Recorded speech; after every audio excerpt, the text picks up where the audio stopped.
3 years, 1,000 hours of labor. Madness.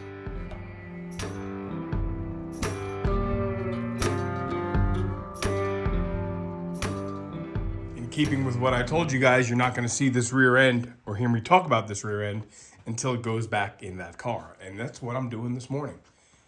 I love this part. Nice, new, clean parts. Get to lay down there on no dirt, no greasy stuff. Gear oil's in it. Brake shoes are on it. Parking brake cables are hooked up. Let's figure out a nice way where we don't scratch anything and get this thing up underneath the car here. Now this will be the last view, kind of under here, without that rear diff. All right, let's get to work. So here we are underneath Mr. Jones, and a couple things have to be done. They don't have to be done, but I choose to do them. I have to hook up those fuel lines right there. Right, W-31's got return line, so there's 2 fuel lines. That's going to get hooked up. We do not have tailpipes or shocks yet, but this car's immobile like this, and I can't leave it like that because there's always too much to work on. So we're going to put this rear end in and get the anti-sway bar in. We're just going to drop the rear end down when it comes time to put tailpipes on it. So let me hook these fuel lines up. Then we got the parking brake cables to hook up. And this thing is going to be able to, in theory, once Mike gets the drums done for me over here, in theory, this thing is going to be able to roll, steer, and stop via a parking brake. So we're going to install all the parking brake parts, and when you get them from Inline Tube, they give you this wonderful diagram. Should you have forgotten or you never took it apart yourself, it's already been a pile of parts. That's a great way, to refer to, what you're supposed to have. You're supposed to have the front parking brake cable coming off the pedal, comes through the firewall, down through the frame, which will be, fun to do with the body on. And then we're going to hook up all these cables here to the rear.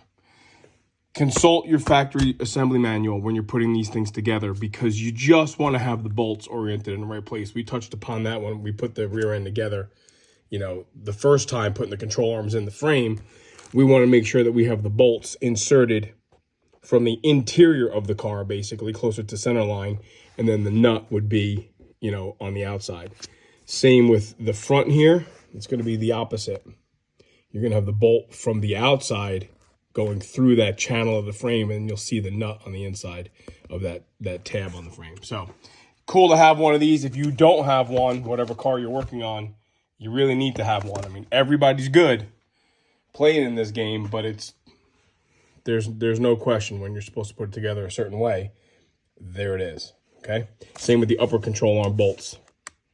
At those top ears, you're going to see the nuts when you look underneath the car. It's not going to be the other way, okay? All right, let's give a status report here. The control arm nuts and bolts are in. Obviously not tight. Fuel lines are hooked up. I have the parking brake cables hooked up to the front of the frame there. Things are going fine. I'm going to get the coil springs. We're going to set the coil springs in here. We'll hook up that rear brake hose to that brake line right there. We're really getting close to dropping this thing back down on the ground. Can't wait to put the sway bar on.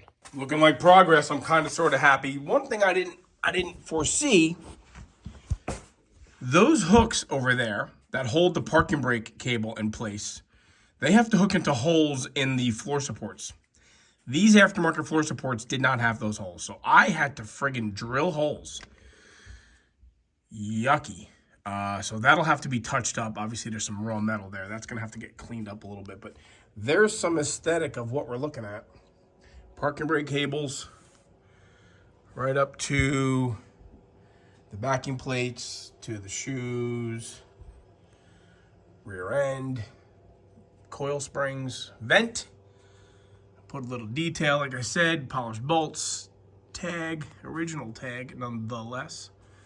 So what I'm gonna do now is I'm gonna put the Krikers on, because I did I did swap the rallies onto Alyssa's convertible because I wanted to see how it would handle over these I don't know, Taiwanese tires that we bought 4 years ago. Those things handle like crap. Those Nexans or whatever the hell they are. Horrible. The radial TAs are great. So we're going to just put the Kragers on it. I don't have the drums yet back from Mike, but I want to set this thing on its wheels. I don't have rear shocks, so I can't just let the rear end hang down because the springs will fall out and pull on my new brake hose. So let's just put a set of Kragers on the back. I'll put blocks underneath the wheels so I can get it off the jack stands and get that rear anti-sway bar on. That will be exciting. All right, all told, it's like 2 hours to do all that work.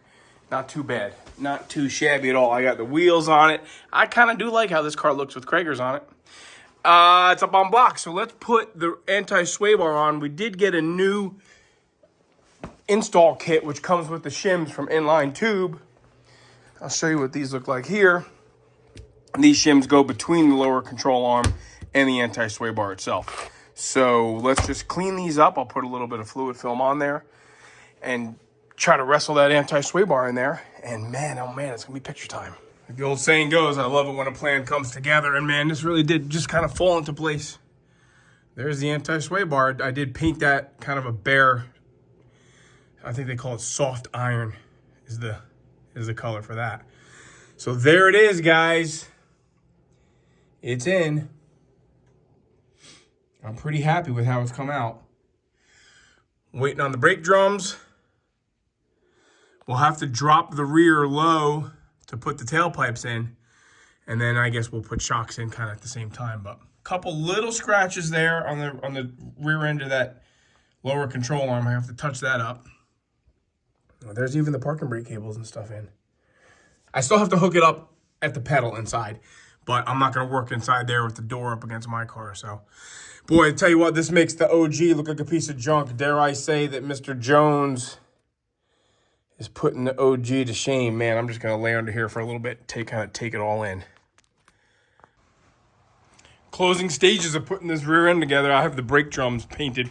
Mike did a killer job sandblasting them and resurfacing them.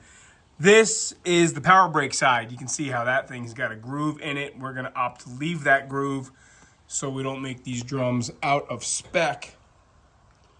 They look really pretty good compared to what we started with. So I got a coat of just, I think it's called soft iron on there. Backing plates are a little bit shinier than I thought they would come out. They look fine, but they're a little bit lighter and shinier than I was expecting, and these are a little bit darker. But they kind of match, you know, the bare steel look. Just can't leave them bare steel. It's too much surface area. So it's not black. It's not charcoal gray. They're actually that's a better color match. So let's bolt them on, get the brakes adjusted. Pretty exciting. And then I'm going to hook that cable up at the pedal. Certainly compared to the rear diff, you can see that the drums are not black. But you can see the backing plates are brighter. So I'm gonna leave it like that. I'm not gonna paint the face of the drums with overspray. We haven't done that yet on the car. I thought I might, but.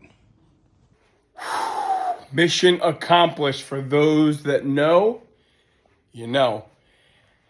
This is no light duty project.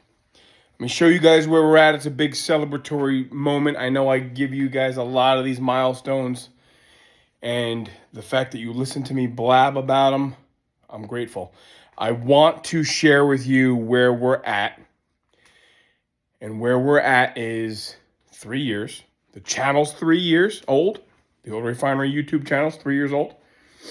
Honestly, we thought we'd be a little bit further along with respect to views and subscriber count, but YouTube's going through a whole new thing now, so we're not going to get into that. We're also at the 3-year mark on this car. 3 years. 3 years ago, we pulled this thing in as a 100% complete car. I wish I could show you a 100% complete car, but I can't. That's just a reality. This thing was a complete rat, and Joe's going to have to do a lot of B-roll, links to other videos. If you're new to the channel, if you're new to the Mr. Jones W-31 project, please go back and look at what we started with. We are really, really proud of the progress, albeit slow, painfully slow, I might add. And a lot of you viewers can attest to the fact. Let me turn the camera around and I want to show you where I'm at so we can celebrate the 3-year mark and incidentally, 1,000 hours of labor. Madness. And this is what happens when you buy a piece of trash. Joe is learning the hard way that you buy something and you have this apple in your eye. Oh, it's going to be great. Well, this is going to be great. But this was a real rat. And here we are celebrating the 3-year, 1,000 hour mark. And I wish I could compete with our great buddy Nick in Ohio. Man, I wish I could compete with him. He came here from Ohio to give us parts, the package tray, the rear, actually this whole rear windowsill, the whole crossbar in the back. He gave us a whole nother body. And when he came here and he saw the OG and he saw Mr. Jones, he got inspired, and he got inspired in a very big way. He just completed his W-30, 69 W-30 project. It's driving, man. He bought and started that car after this, and he's driving that. This one, nowhere near done. New trunk pan, inner wheelhouse repairs, quarter panel patches. That's new metal in there. A lot of stuff happened in 3 years. New floors. Right, there's the roof supports in there.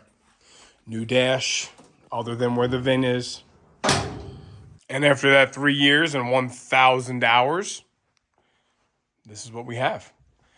We have a car in its entirety that's now worth building. Floors, floor supports. Remember all that inner rocker talk? The smashed roof, which is still smashed, but it's original. Rear window opening. Package tray, window sill. Oh, that was all rotted. Nothing left. The only thing original to the floor is that section right there where the seatbelt plates are and the rear seat. We have a restored frame. We have restored suspension, rebuilt the steering box. Obviously, we did an amazing amount of time was spent saving this body shell. And it's been wet sanded and buffed. These aprons here that the package tray sits on, and some of the viewers that have been around a long time will know that I modified. These were from a 68, and they had a little bend down in there that I made that whole thing flat, so it really was like a 69. The only piece of metal on this car, other than the replacement parts, the new parts, that is not original is this trunk lid, and we did disclose that.